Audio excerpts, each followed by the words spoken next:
No shame. No diagnosis is too taboo to discuss. Okay, the beginning, I had a small, what I thought was a cyst. I thought it was a barking cyst, and I thought it was going to burst on its own. Um, but that wasn't the case. That didn't happen.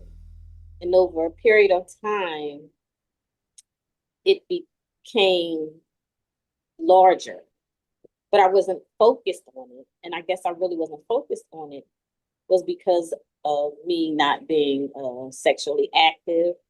And so by the time I got to the doctors, the GYN, I was referred to an oncology GYN.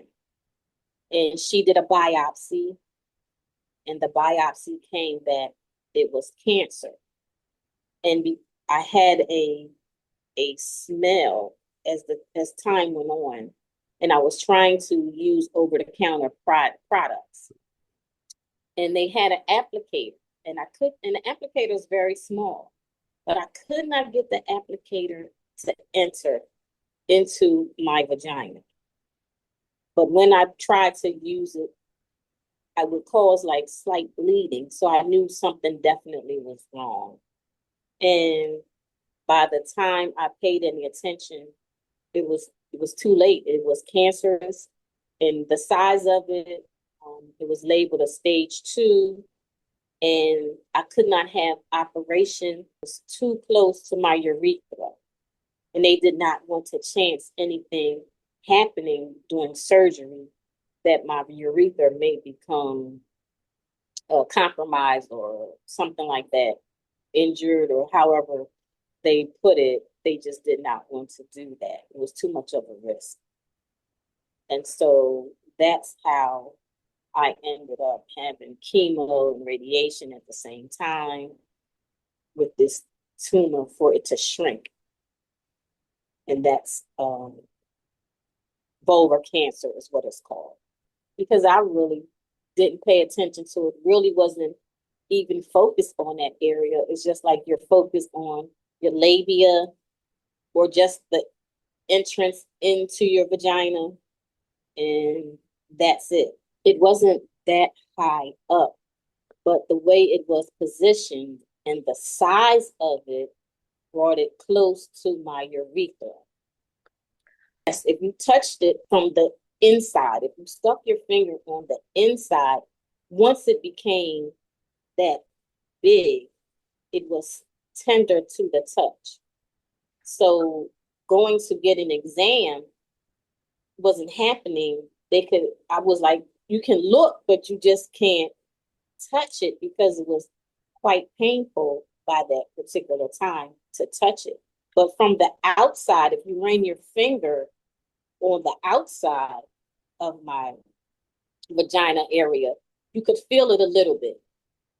No, didn't hurt when I urinated. I have a menstrual cycle because I've had a hysterectomy in 2013. I just turned 60, so those hot flashes do come, every now and then. I noticed first was an odor. That's what I noticed. Like this odor came, and I'm trying to use over the counter products, and I couldn't use them properly. So the first time I tried to use the applicator with the tablet that dissolves, I could not put it in. So I just took it off the applicator and tried to shove it up there, but it wouldn't go in because of the tumor that was protruding from the left. So I put it in so it was kind of sideways, which was quite uncomfortable. So I just laid down in the bed and just let it dissolve. But the second time I tried it, I just couldn't do it. I couldn't do it at all. So I just said I need to make an appointment with the doctor because the smell would go away for maybe a day or two, and then it would come right back. To me, it felt like a round, small marble. Not a small marble, but bigger than a small marble. maybe like in between a marble and uh, a jack ball. If you remember back in the day, we used to play jacks with the ball. Yeah. Right. So maybe a small jack ball, in between a small jack ball and a large marble. That's how it felt to me when I would feel it. Yes, there's something there, but it was really the smell that caused you to be concerned, correct? Correct. Why? Yes. Why was the smell more concerning to you than the fact that you felt this marble size thing in your vulva area? Because the thing, if I, because I didn't insert anything or anything like that, I wasn't having sex. So I couldn't tell if it was really, really painful or if it was a blockage until the smell came. So when the smell came, it was just such a horrific smell to me. And, that it just didn't smell ordinary. So I'm thinking, all right, maybe it's BV. Maybe I have BV. So that's the Mhm. products I was trying to use, but it only stayed away for a day or two. But it was just seemed like it was getting worse than the smell of BV. Was there also a discharge, a vaginal discharge? No, I didn't have a discharge. Did you feel as though it was getting larger? Once it was well, the once I felt that it was quite large, and with the smell altogether, I don't know if it would have got larger, but I went to the doctors, and of course, that's where they stopped it. But it was quite large because they didn't want to operate. They didn't want to remove it. They thought the safer way would be radiation and chemo. You make an appointment to see the GYN. You're not thinking this could be cancer. No, I'm actually still thinking this is somewhere in the Bartholin family. That's what I'm thinking, Okay. and that was my thought. So when I got to the GYN, I told her, you're not going to be able to insert anything to see. You're going to have to use your finger to feel it and look at it that way. And she did. And so she said, I'm going to refer you to a different gynecologist. And it was oncology GYN. So I'm thinking they just want to make sure that the cyst, because I kept still calling it a cyst at that particular time, wasn't cancer. That's what my thought was. Okay, so That's at why. this point, you're thinking this is not cancer. Right. Yeah. But they just want to be sure that Okay. it's not. Yeah. I wasn't in denial. I wasn't concerned because my brain was still thinking Bartholin family, and that would not be cancers. That was my thought process. Okay. And so that's the reason why I didn't think about cancer at all. Okay, so you go to the GYN oncologist thinking they're going to confirm that it's not cancer, Right. Yeah. and they look at you, and what do they tell you? That they needed to do a biopsy. Okay. And we scheduled a biopsy, and they put me under anesthesia to get the biopsy done.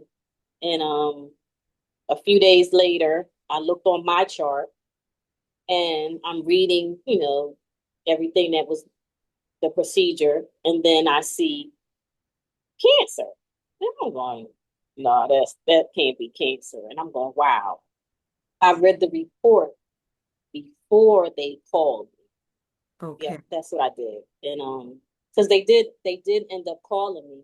But with the portal, it was available. So I just started reading it. And I think maybe the next day, because I read it at night later on in that evening. And the next day they had called the GYN oncologist called and told me, what the results were. And I was like, okay. And I was like, so what do we do from, here on out? What I was told was that it was cancer, the tumor was cancer, and it was a cancer caused from HPV. And that part I couldn't understand because I haven't had sex in almost 10 years.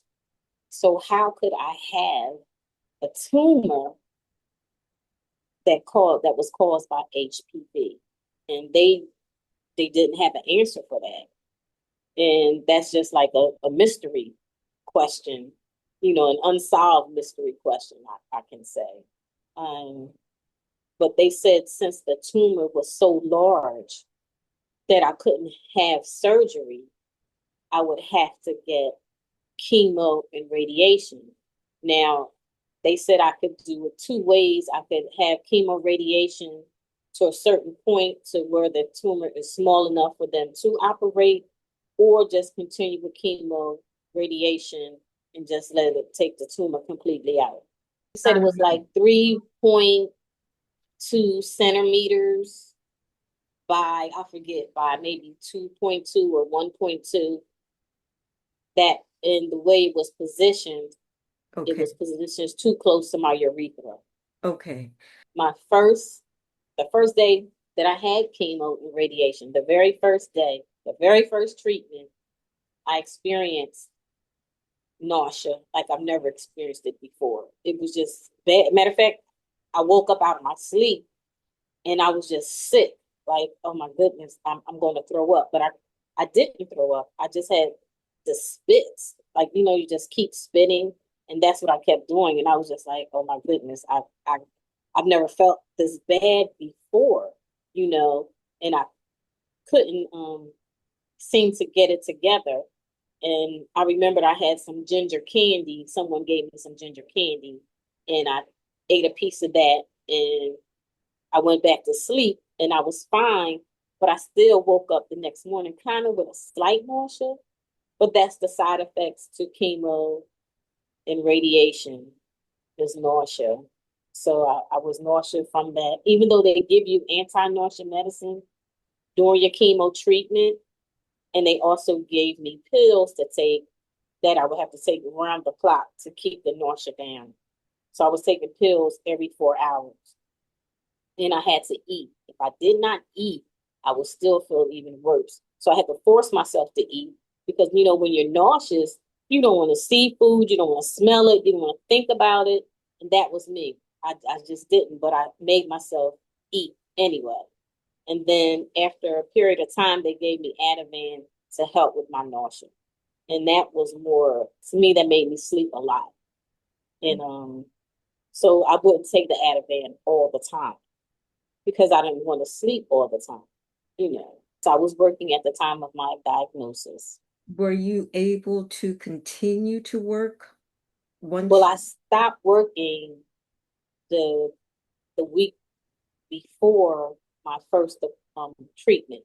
So I stopped working maybe like on that Thursday, and because that following Monday would be my first treatment. So I stopped. But at first I wanted to work for the first 2 weeks because I was told the first 2 weeks you'll be fine.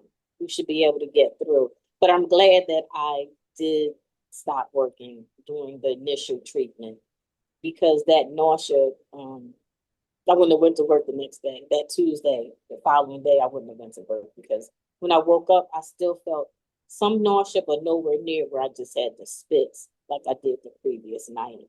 I started, my first treatment was March 3rd, and my last treatment of chemo was the 23rd of April, and the last treatment of radiation was the 24th of April. Schedule looked like chemo was once a week on a Monday, and radiation was Monday through Friday. Yeah, so it was an all-day process on Mondays.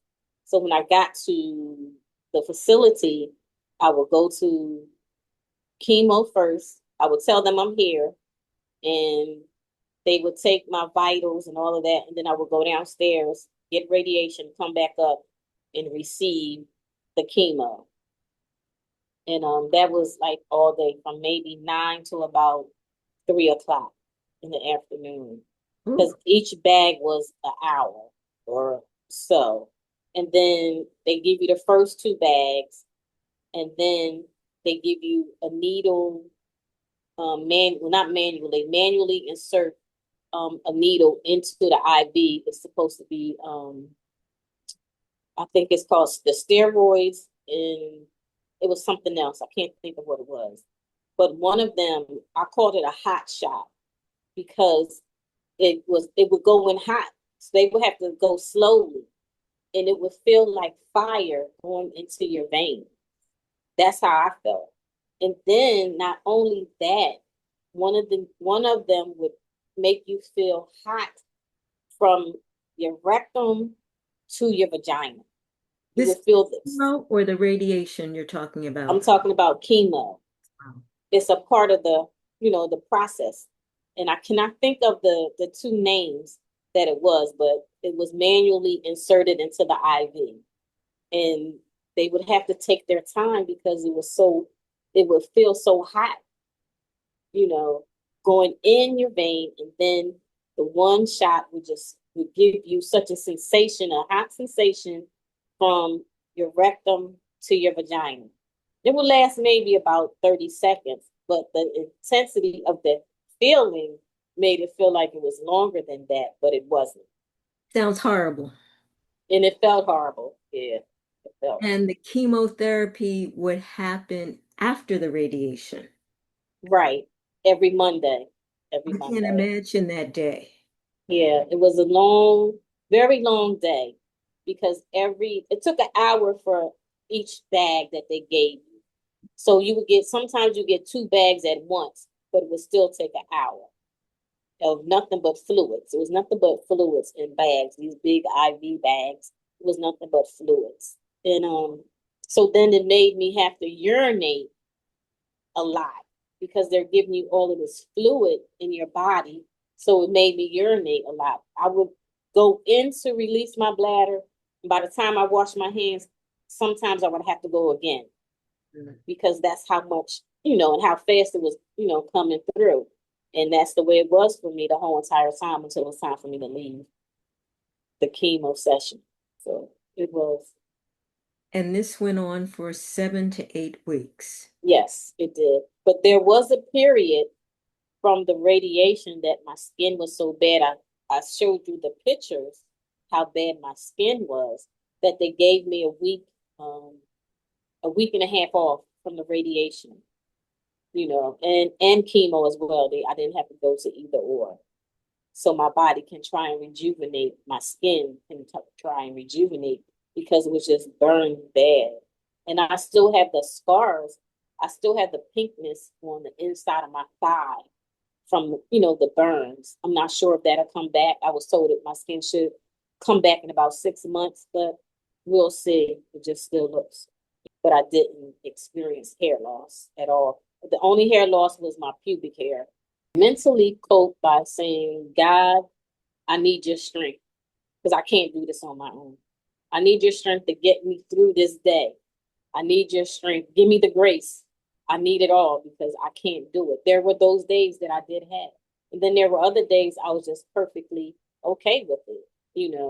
And I just had to call on a power that was greater than me to give me the strength that I needed to get through, because even though it was challenging, it was doable. But it's just because I was stuck at home in the house, in the bed, because at a certain point, my skin was so bad and I developed lesions that I could not sit up, nor could I sit with my legs closed. So I had to lay in the bed, and I purchased a pillow so my feet can hang over and so my legs would be open while I laid and watched TV or just laid around on my phone or whatever I was doing. But I stayed constantly in that position. I wouldn't say I was depressed. I would say I would start to feel lonely because I felt like everybody life was passing by and they're doing everything that they wanted to do, but I couldn't. I was stuck, and I wanted to get out and be out and about and enjoy life, but I felt like I was just existing and not living at that particular time. And that was when I would just continuously call on God to get me through this situation. this process. But because I know on the end of the process, on the other side, there's healing and restoration. But while you're going through it, you can't see that. You can't see it because I'm seeing my burned skin all the time, and I'm constantly taking a picture of it every 2 or 3 days, and nothing looked like it was changing at that particular time. It just looked like it was just still the same with the burned skin and the lesions, So it was challenging mentally because I just felt like I was lonely. Even though there were people, calling and checking up on me, I was still going through this by myself. I was the only one out of my circle of family and friends and coworkers that was in the house and pretty much in the bedridden almost to a point. Yes, I had people cook food for me. They went to the market. They did my shopping for me.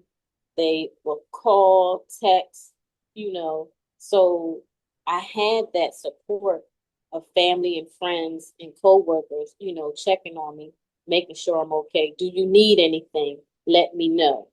Do you need anything? And if I did, I would say, yes, I do need something. I need this. Can you do this? Can you pick up my medicine for me? If you're going out, can you pick up some fruits for me? Anything like that. I need food. Give me something I can just quick, make real quick. So those things were done for me, and I couldn't have done it without them. And I also had a buddy that Jefferson assigned to me, a lady named Wendy, who experienced the same type of cancer that I experienced. And it was great because I can tell her my symptoms, and she was like, yes. And she said she had to sleep in her bed with one foot on the floor and one foot in the bed because of the pain of putting your legs together, and she would get out of the bed and go lay on the couch, but it was still, you had to be in a laying position. You couldn't sit up right. So to be able to talk about how our bodies change and the discomfort that we experience, it was good to know that someone can hold my hand through this process and that I wouldn't be led blindly through the process of not really knowing what to expect. And some things that she experienced, I didn't, and some of the things that I'm experiencing, and she did not. So, there were similarities, but yet there were some differences. I used, my sick time, and then I used a vacation week, but then I also had AFLAC. I had AFLAC, and AFLAC will give you one lump sum.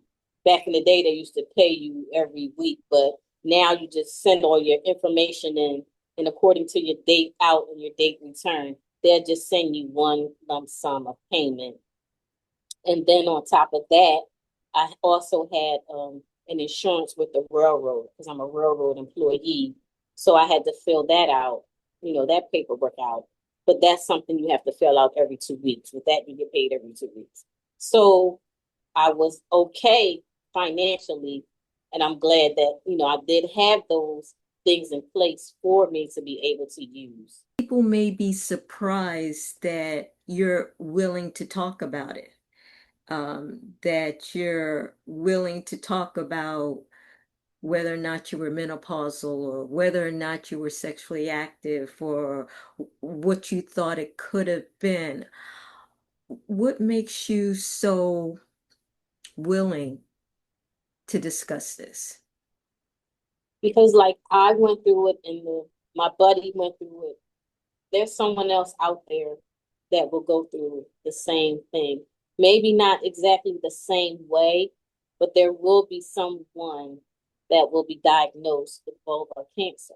And if I can get my story out to let them know it's challenging, but it's doable. Mm-hmm.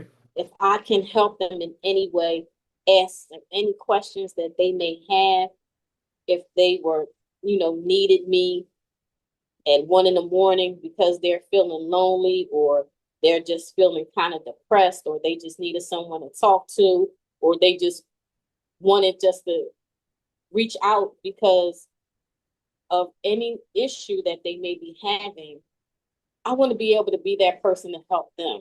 Like someone helped me, I want to pay it back to someone in need. Or maybe there may be someone who might not have a great support system. I can be a support system to someone. And we should not be ashamed of our bodies Mm. because it is what it is. There are bodies, and there should be no shame whatsoever when something goes wrong. And also, I would just want to say if there's anything wrong with your body, just go get it checked out. Mm. Just check, go to the doctors and get it checked out. For that woman, like many that don't pay attention down there, do you have anything to say to those women? Pay attention. That's right. Pay attention to everything, every inch of your body, and especially in that area as well, because it's so sensitive in that area. So if you feel something that feels like a pimple and it's not going away, go to the doctors. If and don't And be like me trying to diagnose yourself because there's not an MD behind my name, but I diagnosed myself as saying, "Oh, you got Bartholone cyst," and coming to find out that wasn't the case. Yeah, things do happen, and once they happen, we have to be able to deal with it mentally and emotionally and spiritually. We have to be able to deal with it. Everything that needs to be spoken to someone who's going through any type of sickness and disease, it needs to be all positivity. positive. Speak life. You have to speak life into people because words have power. Yes. And so I'm just grateful that I had a great support system. I'm grateful that my faith is in God. And as I was going through this, you kept coming into my thought process, into my spirit, because I know you had a platform to reach women. And I know you talked about women's health. And I said, I'm going to give Dr. Rahman a call. You look wonderful. Thank you. I feel wonderful. In your mind, is this over? Are you healed? I'm healed. I'm healed mentally and emotionally. But physically, I'm not completely healed because my labia fused together. So that has to be separated. Mhm. And I still have to get a PET scan to see if I need a reset. And that will cause the plastic surgeon to come in and rebuild the left side where the tumor was to fill that hole if need so. And I developed a side effect from chemo and radiation, peripheral neuropathy, and I'm going through that with a slight pain in my hip and numbness all the way down to my leg. And some days is okay, is then some days I'm like, let me take some pain medication because sometimes the pain in the hip gets that bad. But it's part of the process. And that's like I got through one part of the process. This is a second part of the process that I'm going through. And I know I'm going to get through that. And I'm not going to look like I've been through the fire Mhm. when you have your faith, you Mhm. know. And we have to speak life into ourselves as well. It's a song called Encourage Yourself. We have to encourage ourselves as well to know that once we get through this, we can talk about it and say how we got through it, not just that I got through it, but how I managed to get through it. And Right. that will help other people. So, what I find so powerful about your story is that you are healing. You don't have to be 100% Mm-hmm. to be grateful. You don't have to be 100% before you share your story. There is strength Mm-hmm. in being willing to be vulnerable Yes. Yes, it is. and being willing to say, this is what it is. Yes. And so I thank you for being willing to do that because clearly some might think, oh, that's too personal, that's too private an area to have on broadcast, but it's part of our bodies. And as women, we need to um, understand our bodies. We need to take care of our bodies. So thank you, and thank you again.